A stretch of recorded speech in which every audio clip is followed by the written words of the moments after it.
Hello, my name is Nicolás Ortiz González. I'm part of the Commit Research Group at La Universidad de los Andes. Today, I'll be explaining our article. It's called A Proactive Vertical Handover Decision Algorithm in Heterogeneous Wireless Networks for Critical Services. This is the outline. We'll start off with the motivation. Then we'll explain the problem statement. Following, we will show you the mathematical model we chose and its implementation. We'll continue with the experimental results and finish with the conclusions and its future work. Nowadays, heterogeneous wireless networks, or HWNs, are practically ubiquitous all around the world. The user has several radio access network technologies at his disposal, and he may choose to connect to any of them. His primary reason to choose one is its QoS parameters. Quality of service, after all, is very indicative of which network will be the best for the current service that he is consuming. Thus, we find it important to allow the user to move from one radio access network to another according to the needs of his service, specifically to the interface that has the best QoS parameters for the current service being used. Our aim is therefore to propose a vertical decision algorithm that automatically picks the best network available to the user while considering network conditions in order to avoid overburdening an interface.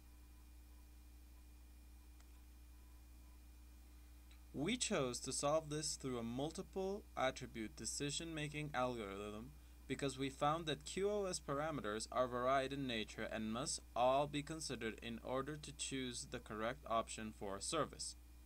We consider several algorithms like TOPSIS, GRA, and SAW, and found out that for the most part the results were the same between them. Ultimately, we decided to go with the one with the lowest computational complexity, SAW, due to the fact that this process must be carried out by the mobile, which puts a heavy restriction on the available resources. Simple additive weighting, or SAW for short, grabs each attribute and normalizes them and then multiplies them by a weight. This weight is a percentage determined by the importance of that attribute. After being multiplied, we sum up the values and obtain the vector value v sub I. This value is then compared to the values of all the other options, and whoever has the highest value is chosen.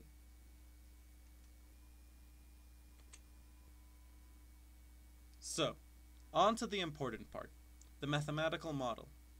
We decided to select several independent QoS parameters in order to reflect the current state of the network as accurately as we could.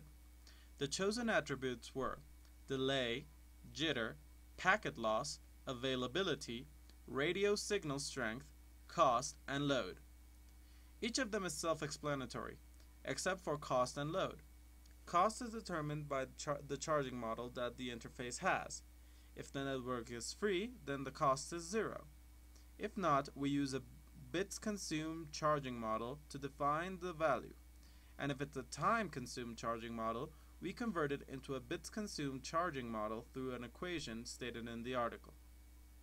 Load represents the current burden of the network and is determined through an equation using throughput and theoretical capacity of the technology already known by the phone. So, we proceed to normalize each value according to how it is ranked. You'll notice that delay, jitter, and packet loss are decreasing values, which means the lower they are, the better. Availability and radio signal strength, on the other hand, are incremental, which means the higher they are, the better.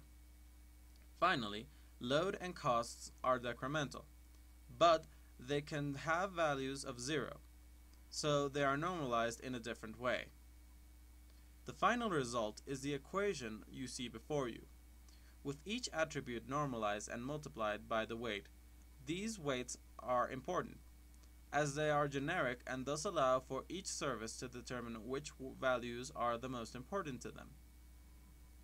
Think of it as if I'm going to make a video telephony call, it's not the same as if I were to send an IM. So you can configure which are the weights and which are the attributes which are most important for your service, and then that service will take them into account when trying to choose a network to connect to. We chose to implement this algorithm in the background, being run every certain amount of time to check if the current network is still the best. It starts off by asking the information of each network, and then processing it to determine its vector value v sub I. Then it compares the best of them with the value of the current network. If it is not higher than the current network, it does nothing and waits the determined amount of time before executing itself again. If it is higher, however, then it commences the vertical handover process. This is independent from the rest of the vertical handover process and therefore can be implemented into many more vertical handover processes. As has previously been stated, the generic nature of this algorithm allows for each service provider to configure the algorithm to their choice. Therefore, the service can effectively have a really big say on which interface is connected.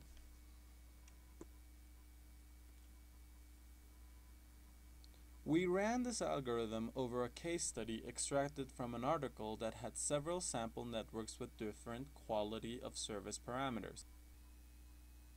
The weights were set and a special consideration was made to load, to make certain that it considers the network's burden. The following test results show that it picked an appropriate network that had a low load burden. This is especially important as if interface is overburdened, then it can crash and then the service for everybody is lost. We would like to point out that these values are experimental and are not meant to reflect any absolute truths. As can be seen, HSPA won due to having several attributes near the top or bottom of their respective ranks.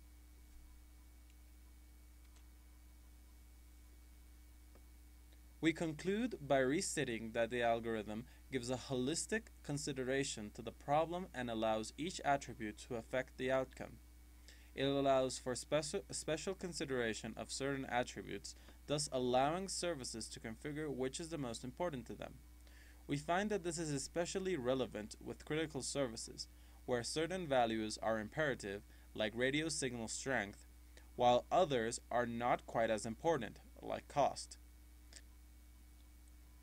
It also shows to be a proactive decision algorithm that fully considers the options available to an HWN network.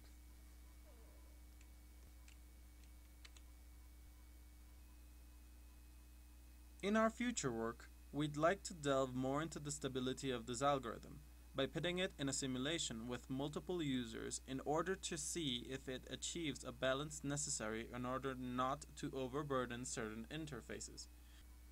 We're currently thinking game theory in order to mathematically prove stability, but I'm sure most of you know how fun that is.